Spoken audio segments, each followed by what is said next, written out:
2016, despite how cliche it sounds. I was working as a private investigator in rural Oregon. Most people make the stereotype that private detectives and investigators have walk-in clients, but that simply isn't true. I get almost all my cases from clients by phone, and the call I got in that June was no exception. The client was a man named Jonathan Alexander, was calling about the disappearance of his father, Sergio Alexander. Jonathan's father had gone missing ever since a solo deer hunting trip in the backwoods of our little Oregon town, and the search parties and official parties hadn't turned up anything. In most cases like this, you're looking for a body in the woods, not a live person. But Jonathan was hopeful, so I gave him the benefit of the doubt. In this case, I took my go bag, a duffel bag, and its contents were a bottle of water, a first aid kit, my Taurus Raging Hunter, a bag of Ziploc bags, my wallet, and a phone, and food. A Taurus Raging Hunter revolver might have been overkill, but I was planning to go into the woods. And the woods can be a dangerous place. This part of Oregon was stocked full of cougars, mountain lions, bears, wolves, moose, and some others. And almost everyone carried a heavy firearm when going into the backwoods. The first place on my schedule was Jonathan's house, where I would meet him in person and have an interview. As I pulled up into his dirt driveway, I got a sense of the kind of person he was. His house was a 25-foot trailer stuck to the ground with a backyard and patio facing the mountains. "Are you Jonathan?" I asked the man waiting for me. He was tall, at least 6'5", and wearing a checkered button-up, a trucker cap, and jeans. "Yeah," he replied. "You're Inspector Jacob, right? Come inside, I'll tell you the details. I also have something that could help you, depending on how willing you are." I walked inside the trailer, and the interior was everything I expected. The walls were lined with taxidermied bass and catfish, as well as several mounted deer heads and rifles propped up on display. A dirty kitchen with piles of dishes was one corner, and a small two-person dinner table. Jonathan, John for short, and I sat down. Jonathan offered me a beer, but I declined. I never drank on a job. I started with a regular question. Where was he last seen? Who was he with? What happened leading up to the night of the disappearance? John replied, telling the whole story. "My dad, Sergio, was a hunter and a fisherman. Hunting and fishing were his life. He always had a rifle or a fishing rod. He's in his 60s and was in the military for 7 years and had a few tours in Afghanistan. On that night, he wanted to go solo buck hunting in the evening, so I dropped him off on a dirt road near his favorite spot. He didn't come back for 2 days. This was somewhat normal. He sometimes hunted overnight or just got lost. After a week passed, I got really worried. I could feel that something was wrong. I could feel it in my gut. I called the sheriff and they organized a search party for 3 nights. We went in every direction, covered all the ground, and you know what? Not a single thing. Not a candy bar, footsteps leading past his spot, no trail, nothing. After he was declared deceased, it went out of myself to search. I know he's still out there. I know it. And where is this dirt road? John marked the road on the GPS on my phone, and I thanked him and left. I had a no solve, no pay rule, so I wouldn't get paid unless I actually found Sergio dead or alive. My next stop was at the sheriff's office in the middle of my small town. I drove past multiple roadside stores until I reached the parking lot of the sheriff's office. I parked and walked into the place, going up to the front desk where a tall and skinny deputy was doing paperwork and chewing gum, presumably a substitute for cigarettes. I told him that I was looking into the disappearance of Sergio Alexander, and he sent me to the sheriff's office. The sheriff, a balding man in his 50s named Clyde, showed a forced smile as I walked in.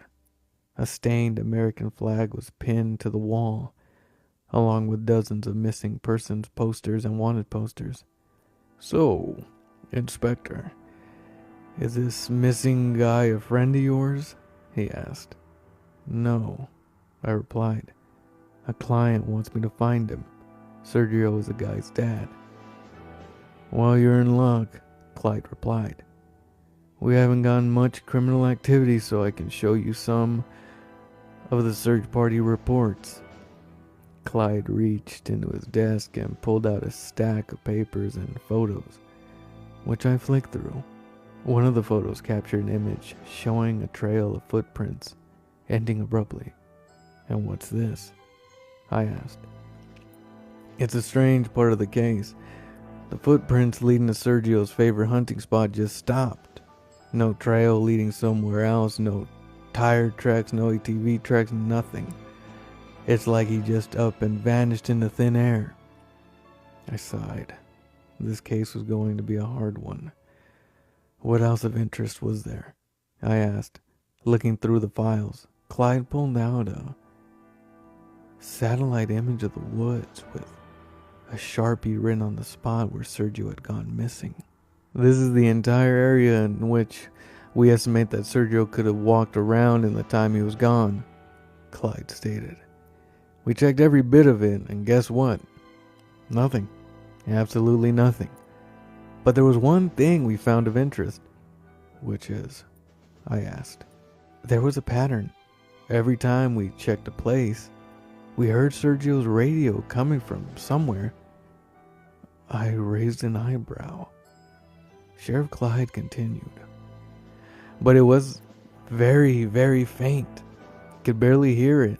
And another strange thing was when we went to search for Sergio in the entire area where he went missing, all the birds and animals were quiet, even the crickets. As soon as we left the area of the supposed disappearance, the sound all came back." I checked the watch. It was early evening. After jotting down all the notes I could gather, I thanked the sheriff and left. My next stop, the woods. By the time I pulled up to the dirt road in my pickup truck, it was well getting dark. This wasn't the ideal time for me to search through the area and find clues. Every detective knows how important the first 45 hours are. The place was exactly as John had described it. It was extremely rural, just a few miles away from the mountain range, and it was completely silent. The forest should have been alive, with birds chirping, wild turkeys moving about, crickets chirping. But the night was dead. Turning on my headlamp, I found Sergio's footprints from when he was last seen and started combing through the area. Just like Clyde and Jonathan had said, the trail abruptly stopped in the middle of the woods. Nothing. No other signs that Sergio was even there. It was as if he just up and vanished. Suddenly I heard some rustling coming from behind me. It was fully dark by now, and nobody should have been in there besides me. The sound came again, except it was now in front of me, but just out of reach of my headlamp. "Who's there?" I yelled. "Show yourself, I'm armed." For dramatization, I flicked the revolver holster on my Taurus on my belt. Suddenly, something tapped me right on my back. I didn't have time to pull out my gun, and considering that whoever was doing this was probably some drunk guy, I wouldn't need it. I turned and threw a Mike Tyson haymaker in the thing's direction and ended up hitting a tree and nearly breaking my wrist. In the split second that I was proud of my Mike Tyson haymaker, I realized that I had punched a tree and that my knuckles were actually bleeding. Where was behind me? If there was something behind me. They were gone now. And that's when the laughing started. Actually, it was more like cackling. Weird, crazy, and unnatural cackling. Whatever you'd call it, it was unsettling anyway. I pulled out my revolver, designed to drop bears, and fired a deafening shot into the air. The laughing, everything stopped for a bit, and I almost put my guard down. Then I heard something whisper, just an inch away from my ear. It said, "Leave this place." And the next thing I know, I hear the sound of a million running footsteps catching up to me, and I got the fuck out of there. I ran right out of the woods fast enough to outrun Usain Bolt. Adrenaline is one hell of a drug. I jumped in my pickup truck, turned the engine, and peeled out of there, all in record time. Whatever was behind me was still chasing me behind the car. I looked into the rearview mirror to try to look at the thing, which was running at least 80 miles per hour to keep up with me. And I saw nothing. Well, it wasn't a conceptual nothing. It was nothing in the sense that it was nothing in my brain could comprehend and understand. There was a huge, blurry shape running after me, dark as the night and fuzzy around the edges. It was as if somebody took a huge mass of static from the 80s TV, made it into some sort of creature and put it on the dirt road at 9 o'clock to chase some poor private investigator. I turned the radio, drove down the road until I reached the town. The thing was obviously gone. I parked at the gas station parking lot and threw up once my body realized how much I was running had done. The next day, I headed to a woman named Meredith. I had heard about her from when I was at the bar that night. I saw the demon thing, but by some paranormal junkies who were practically interested in what I said, Meredith apparently owned a tea and plant shop at the edge of town. Having the shop based on the first floor of her house, she also knew a thing or two about paranormal entities, the occult, monsters, ghouls, and, well, you get the gist. I pulled up to the driveway of her shop and knocked on the door. "We're closed, asshole," somebody, probably Meredith, yelled. I looked at the store hours taped on the front door. Today was Friday, and according to her, probably outdated, store hours chart, she was, as a matter of fact, open. "You're open. Stop being so goddamn lazy," I yelled back. Meredith groaned and opened the triple locked door in person. She was a short Latina woman with long black hair and a purple beanie, and wearing a trench coat and jeans, which was totally not suspicious. "What do you want?" she snapped. "What I want is to know what the hell is in those woods. And lady, don't piss me off, I'm still on a hangover. You study the paranormal and supernatural, or am I wrong?" "No, you're not wrong."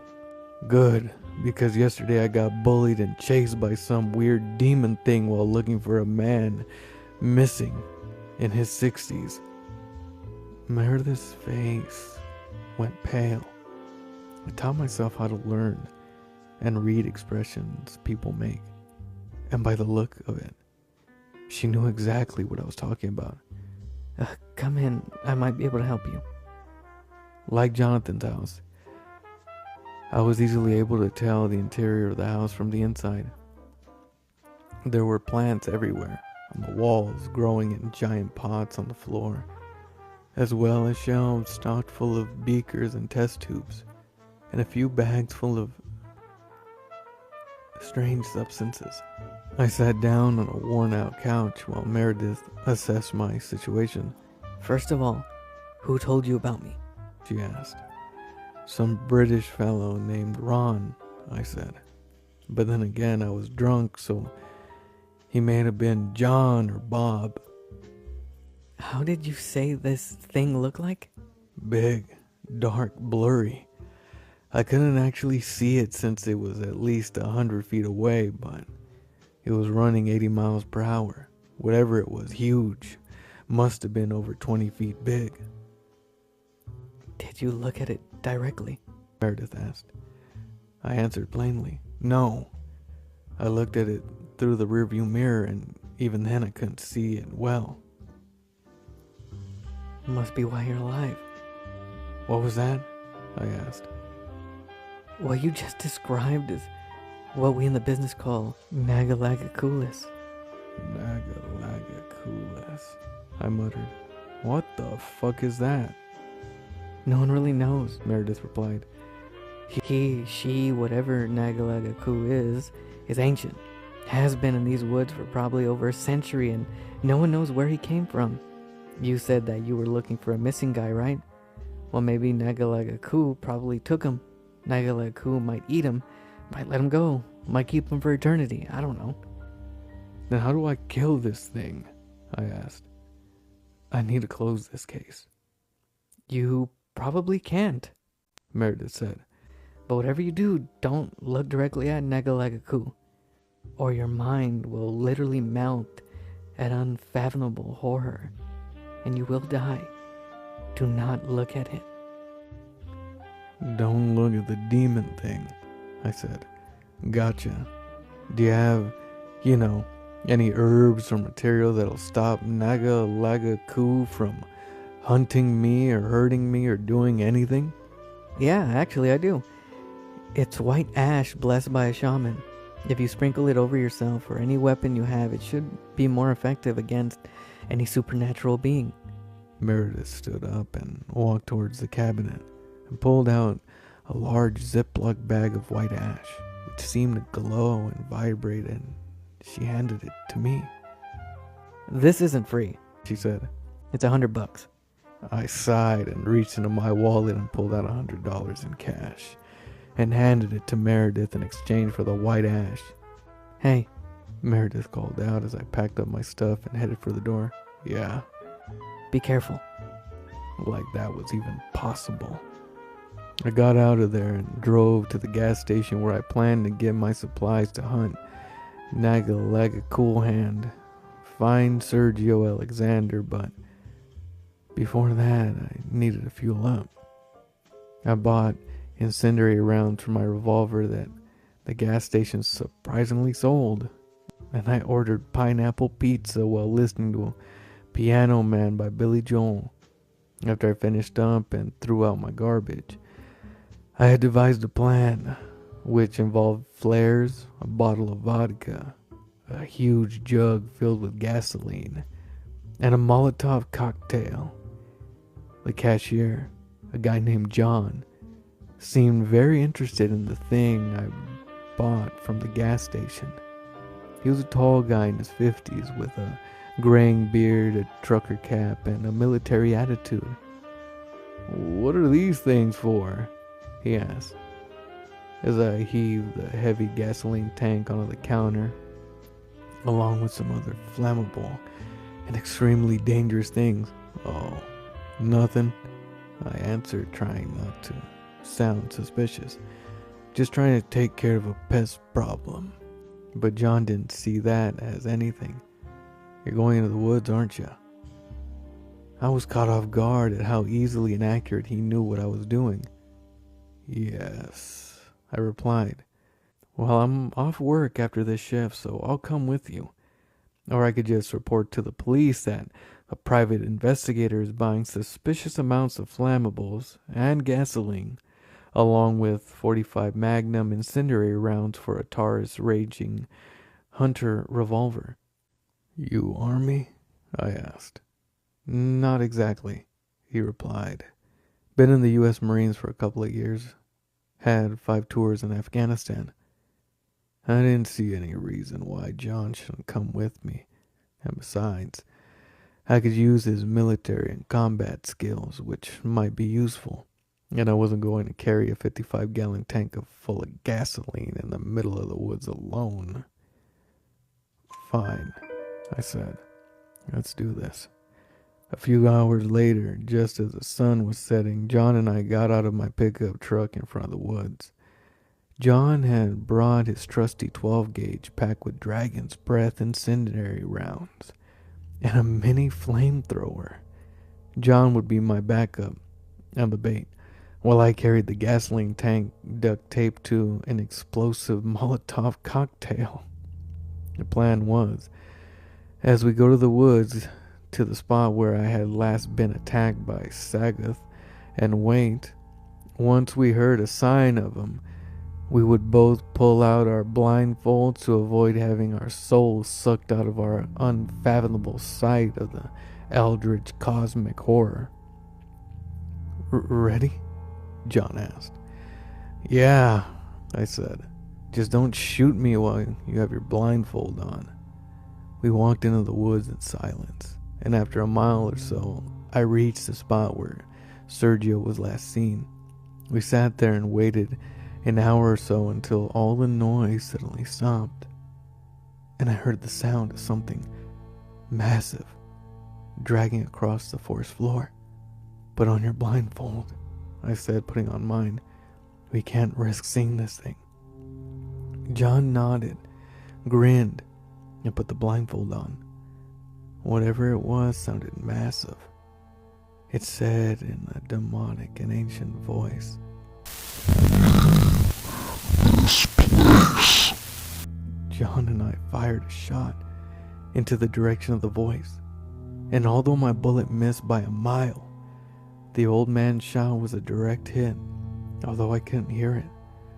I saw the light from the blast of fire, sparks, and flames coming from the barrel of John's shotgun, and it hit the demon monster. The thing screeched, and we moved back a few steps, still blind.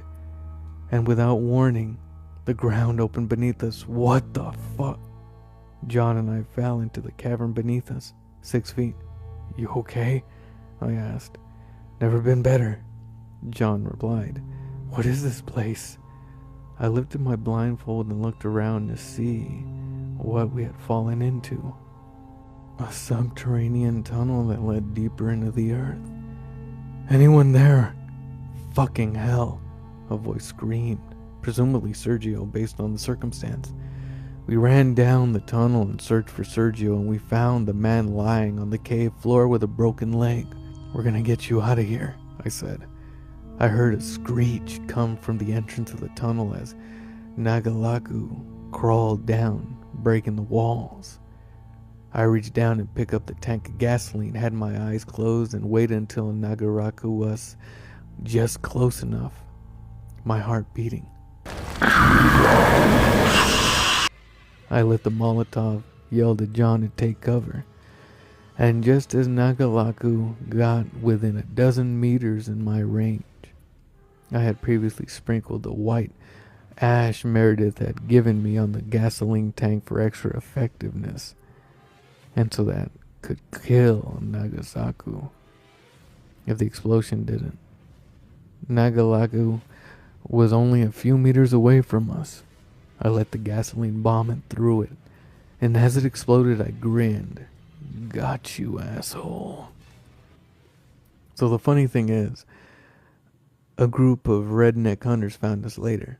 They had apparently found the hole in the explosion crater and investigated. John and I had suffered some mild burns from the enormous gasoline explosion, but the missing guy, Sergio, came out harmless, besides the broken leg he had already had before. The redneck family dragged us all the way to their pickup truck, then drove us to the hospital, where we both got treated for our injuries. Sergio was found and reunited after a long disappearance, and Jonathan paid me in the thousands with the money I didn't expect him to have.